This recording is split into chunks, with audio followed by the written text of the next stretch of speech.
అలా చెప్పండి ప్రధానంగా అంటే ఏం డిమాండ్ చేస్తున్నారు? ఈ రోజు అకాడమిక్ పూర్తిగా వస్తా ఉంది. కాలేజ్ యాజమాన్యాలు సర్టిఫికెట్లు హాల్ టికెట్ ఇవ్వడం లేదు. విద్యార్థులు ఫీజు కడితే కానీ హాల్ టికెట్ ఇచ్చే పరిస్థితి రోజు లేదు. రాష్ట్ర ప్రభుత్వం ఏమో ఢిల్లీ టూర్లకు పోతారు, విదేశ టూర్లకు పోతా ఉన్నారు. కానీ మా భావి భారతదేశ పౌరులు లేదు, విద్యార్థులకు స్కాలర్షిప్లు ఇవ్వడం లేదు, ఫీజులో బకాయిలు ఇవ్వడం లేదు. రాష్ట్ర ప్రభుత్వం మూసి సుందరికి 1,50,000 కోట్లు కేటాయిస్తుంది. విద్యార్థులు ఈరోజు తల్లిదండ్రులు ఈరోజు గ్రామీణ ప్రాంతాల్లో తల్లిదండ్రులు అప్పులపాలు అవుతున్నారన్న, పుసలతలు అమ్ముకుంటున్నారన్న, మా కొడుకు మంచిగా చదవాలి, మా పాప మంచిగా చదవాలని చెప్పి తల్లిదండ్రులు అప్పుల పాలయ్యే పరిస్థితి ఉంది.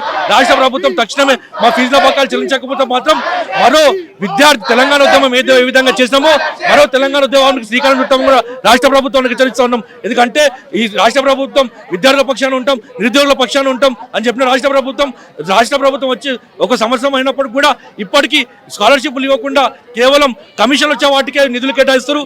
కమిషన్లు ఇచ్చి మాత్రమే టోకెన్ నెంబర్లు జారీ చేస్తారు. రాష్ట్ర ప్రభుత్వం తక్షణమే మాకు స్కాలర్షిప్ జారీ చేయాలని కూడా రాష్ట్ర ప్రభుత్వం డిమాండ్ చేస్తా ఉన్నాం. లేని పక్షంలో టైగర్ ఆర్ కృష్ణ గారి ఆధ్వర్యంలో పెద్ద ఎత్తున ఆందోళన చేపడతామని రాష్ట్ర ప్రభుత్వం హెచ్చరిస్తా ఉన్నాం. ఈరోజు కొంతమంది నాయకులు కూడా బీసీ సంక్షేమం అని చెప్పేసి ఒక చోట మళ్ళీ వాళ్ళు ధర్నా చేస్తా ఉన్నారు. మరి ఎట్లా చూడొచ్చు దీన్ని? అంటే ఒక పక్క ఈ రోజు ఆర్ కృష్ణ గారు పోరాటం చేసి ఫీజు రియంబర్స్మెంట్ అనే గొప్ప స్కీమ్ సాధించారు. ఆ ఫీజు రియంబర్స్మెంట్ ద్వారా ఈ రోజు అనేక మంది తోపుడుపల్లి వాళ్ళ పిల్లలు కావచ్చు, రిక్షా కార్మికుల పిల్లలు కావచ్చు, ఇంజనీరింగ్ మెడిసిన్ చదువుతున్నారు. దానికి కారణం ఫీజు రియంబర్స్మెంట్ అనే కారణం. ఆ ఫీజు రియంబర్స్మెంట్ ని తుంగలో ఒక్కే ప్రయత్నం చేస్తా ఉంది రాష్ట్ర ప్రభుత్వం హెచ్చరిస్తా ఉన్నాం.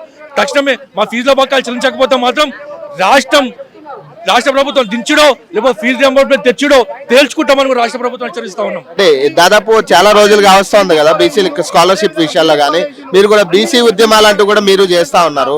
ఈ రోజు కవిత గారు కూడా బీసీ ఉద్యమం అంటూ ఒక చోట ఎత్తుకున్నారు. అంటే స్టూడెంట్స్ విషయాలు ఎవరు మాట్లాడే పరిస్థితి కనపడట్లేదు. ఎట్లా చూడాలి? గవర్నమెంట్ అనేది మూసీ నదులకు సుందరీకరణ అంటూ ఫ్లైఓవర్లు అంటూ కాంట్రాక్టర్లకు డబ్బులు ఇవ్వడానికి ఉంది. స్టూడెంట్ కు ఫీజులు కట్టలేక కాలేజీలో మన హాల్ టికెట్స్ ఇవ్వట్లేదు. కాలేజీలో ఫీజులు రాక కాలేజీలో ఎలగొడుతున్నారు. గవర్నమెంట్ ఏం చేస్తుంది? సీఎం 4 సార్లు 10 సార్లు ఢిల్లీకి పోవడానికి పర్యటనకు డబ్బులు ఉంటాయి, కాంట్రాక్టర్లకు డబ్బులు ఇవ్వడానికి ఉంటుంది. ఇప్పుడు బయట రాష్ట్రంలో 20,000 ఇస్తున్నారు ఒక స్టూడెంట్ స్కాలర్షిప్.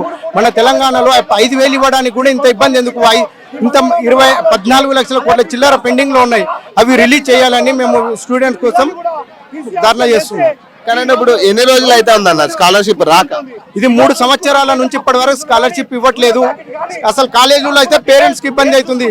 హాల్ టికెట్ ఇవ్వక పిల్లల్ని నిలగొడుతున్నారు, కాలేజీలకు రానివ్వట్లేదు, అసలు ఎగ్జామ్ అలౌట్ చేయట్లేదు. మరి గవర్నమెంట్ ఏం చేస్తుంది? ప్రతి దానికి డబ్బులు ఉన్నాయి, కాంట్రాక్టర్లకు డబ్బులు ఉన్నాయి, మూసి సుందరకరణ అంటారు, రైల్వే ట్రాక్ అన్ని ప్రతి ఒక్క దానికి ఉంది. మరి పిల్లల కోసం పిల్లలు ఏం ఓటాకు లేదని, ఓటాకు లేక మీరు డబ్బులు స్కాలర్షిప్ రిలీజ్ చేయట్లేదా? దేనికోసం అని మేము ఈ రేవంత్ రెడ్డి గారిని ప్రశ్నిస్తున్నాం. ఇప్పటికైనా రెస్పాన్స్ రాకపోతే రెస్పాన్స్ అవ్వకపోతే కలెక్టరేట్ ముట్టడి చేస్తాం, సీఎం క్యాంప్ ఆఫీస్ ముట్టడి చేస్తాం, దేనికైనా రెడీ చేస్తాం పిల్లల్ని. చాలా మంది విద్యార్థులు చనిపోతున్నా కూడా పట్టించుకోవడం లేదు. మేము ఏం కోరుకుంటున్నామంటే హాస్టల్స్ లో ఉన్న పిల్లల కోసం ఒక బలమైన చట్టాలు తీసుకురావాలి. అదే విధంగా మహిళల రక్షణ కోసం కూడా చూడాలి. అదే విధంగా ఎవరైతే ఇలా యాజమాన్యం ఎవరైతే ఉన్నారో గురుకుల పాఠశాలలను సంరక్షిస్తున్న వాళ్ళు ఎవరైతే ఉన్నారో వాళ్ళందరూ కొంచెం చిత్తశుద్ధితో విద్యార్థులను ఆదుకోవాలి అనేసి వాళ్ళ సంరక్షణ కోసం కొంచెమైనా ఆలోచించి ఇప్పటికైనా కాంగ్రెస్ పార్టీ బుద్ధి తెచ్చుకోవాలని కోరుతున్నాం. మరి ఇప్పటి వరకు అంటే కాంగ్రెస్ ప్రభుత్వం చెప్తా ఉంది కదా మన స్టూడెంట్స్ చాలా అండగా ఉన్నాము అని, మొన్న కూడా ఏదో మెస్ ఛార్జెస్ పెంచామని చెప్పి రకరకాల అంశాలు మాట్లాడుతూ ఉన్నారు. ఇది వాస్తవం కాదా? అది నిమ్మకు నీరెత్తినట్టు ఏదో సోషల్ మీడియా ఫోకస్ కోసం, సోషల్ మీడియా స్టంట్స్ కోసం వాళ్ళు ఏదైతే చేస్తున్నారో దాన్ని మేము తీవ్రంగా ఖండిస్తున్నాం. అలాంటప్పుడు ఇప్పటికే న్యాయం జరిగి ఉండాలి కదా, కానీ న్యాయం జరగలేదు అంటే అక్కడ కంపల్సరీ అన్యాయం జరుగుతుంది అన్నట్టు. సో దీన్ని అఖిల భారతీయ విద్యార్థి పరిషత్ తీవ్రంగా ఖండిస్తుంది. ఫుడ్ పాయిజన్ అంశాలు కూడా చాలా మంది మంత్రులు వెళ్ళి చూసి వచ్చారు. తర్వాత అక్కడ అంతా బాగానే ఉంది, మేము దీనికి సంబంధించి యాక్షన్ తీసుకుంటున్నామని చెప్పారు కదా గవర్నమెంట్ కూడా. అంటే దీని మీద యాక్షన్ ఇంకా తీసుకోలేదా? లేకపోతే దీని మీద యాక్షన్ తీసుకోవట్లేదు. ఎందుకంటే చాలా మంది విద్యార్థులు ఇప్పటికీ చనిపోయారు, మనం పేపర్ ప్రకటనలో చూస్తున్నాం. అదే విధంగా వాళ్ళ సమస్యలు వాళ్ళు సూసైడ్ నోట్స్లో రాసి కూడా చనిపోయిన విషయాలు కూడా మనకు ఉన్నాయి, కానీ వాళ్ళు ఇప్పటికి కూడా స్పందిస్తలేరు. ఒక మంత్రి అయినా ఒక ఎమ్మెల్యే అయినా వాళ్ళు కనీసం చనిపోయిన దగ్గర కూడా పోయి చూడట్లేదు, వాళ్ళు సంరక్షణ చూసుకోవట్లేదు అనేసి మేము భావిస్తున్నాం. ఇక్కడ మనం చూసుకుంటే విద్యార్థులను చూడకుండా ఎట్లా పట్టడం లాకురు. ఇదే విద్యార్థులు తలిస్తే అన్న తెలంగాణ వచ్చింది, ఇదే విద్యుత్ తలిస్తే రోజు కవరబడి కార్యక్రమం పెడితే రేవంత్ కేసీఆర్ అనేటోడు గత దిగిండు. ఈ రోజు రేవంత్ అంటే విద్యార్థులు కోరి తెచ్చుకోరు. నీకు ఈ రోజు విద్యార్థులను చూడకుండా ఎట్లా పడితే అట్లా అరెస్ట్ చేస్తున్నావు. ఈ రోజు మేము ఎందుకు పోరాటం చేస్తున్నాం? నీకు చేత కాక 51 మంది విద్యార్థులని పట్టాగా పెట్టుకున్నావు, నువ్వు చంపినావు, నువ్వు హంతకుడివి. ఇప్పుడైనా సిగ్గు కలిసే విద్యాశాఖ మంత్రి నియమించు, వా విద్యార్థులకి ఎక్స్ట్రీషా పలికించి ఇంకొకసారి హత్య లేకుండా చూసుకో. లేదంటే పెద్ద ఎత్తున రేపు సెక్రటేరియట్ ని, అసెంబ్లీని, ప్రజాభవన్ ని, గాంధీ భవన్ ని కాలువలు లేకుండా బాంబు పెట్టి వెలుస్తాం. ఖబర్దార్ రేవంత్ రెడ్డి, ఇప్పుడన్నా ఆలోచించు. ఆ రోజు విద్యార్థులు కలిస్తే తెలంగాణ వచ్చింది, విద్యార్థులు కలిస్తే కేసీఆర్ గత దిగిండు.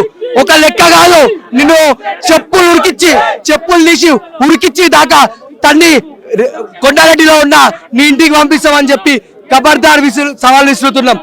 చెప్పండి. నా పేరు శ్వేత, ఏబీవీపీ రాష్ట్ర కార్యవర్గ సభ్యురాలిని. ఈ రోజు టిఆర్ఎస్ ప్రభుత్వం అనేది నియంత పాలన అనేది గద్దె దించేసి మన కాంగ్రెస్ పరిపాలన వచ్చిందంటే దానికి ముఖ్య కారణం విద్యార్థులు.